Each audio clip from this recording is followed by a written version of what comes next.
My name is Kmoon. I am a student nurse with the College of Nursing, and today I'll be performing my medication administration checkoff. So I'm going to start by scanning my room. No interruptions based on my patient today.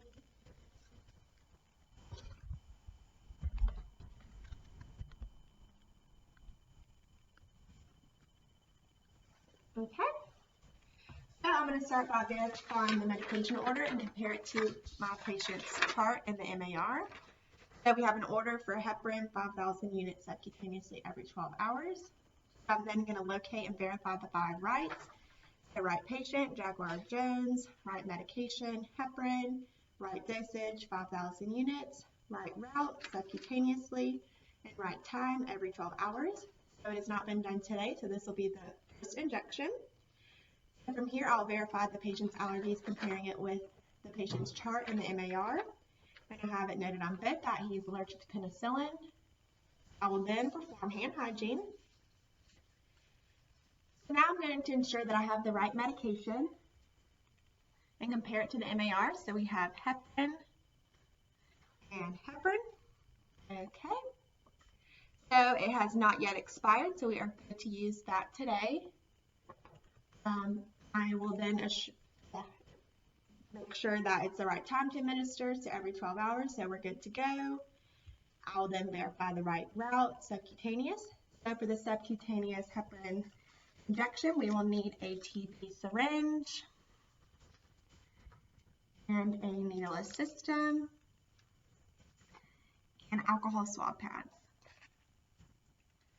Okay, then I'll verify the right dose and we'll need to calculate accordingly. So we have heparin 10,000 units per milliliter on hand, and we have an order for 5,000 units. I'll be administering half a milliliter today. Now I'm going to grab an alcohol pad and cleanse the top of my vial.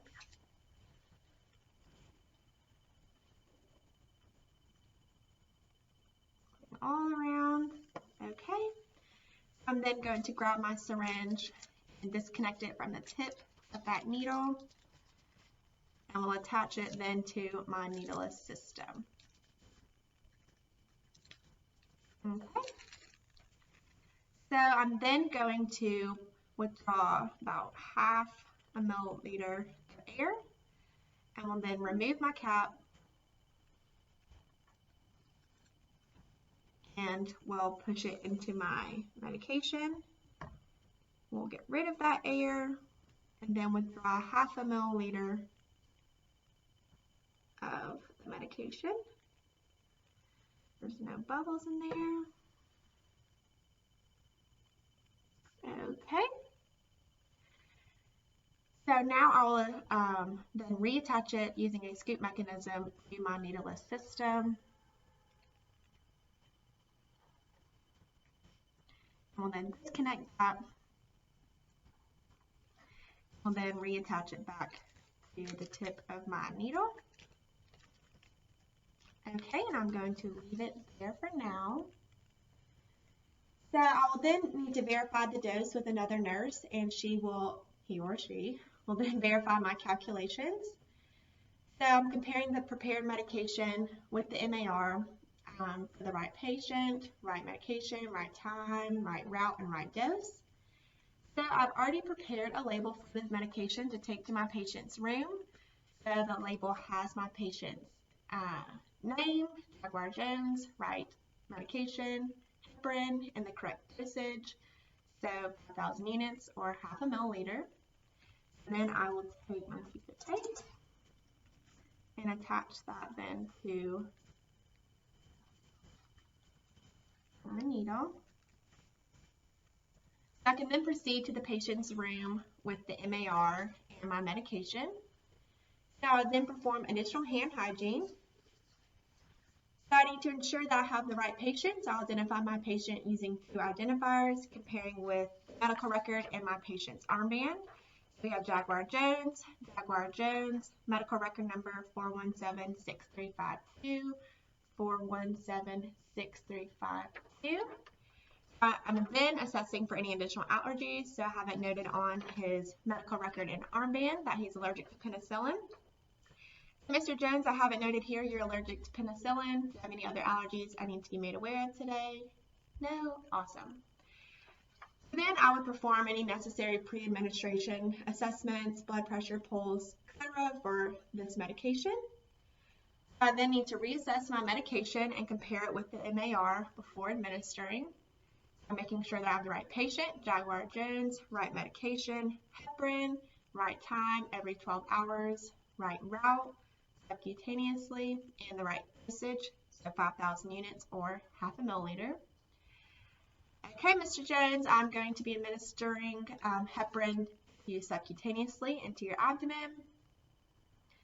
So before I remove that, I need to raise my bed to a comfortable working height, and I would lower one side rail. I will then need to don my goggles and a pair of clean gloves.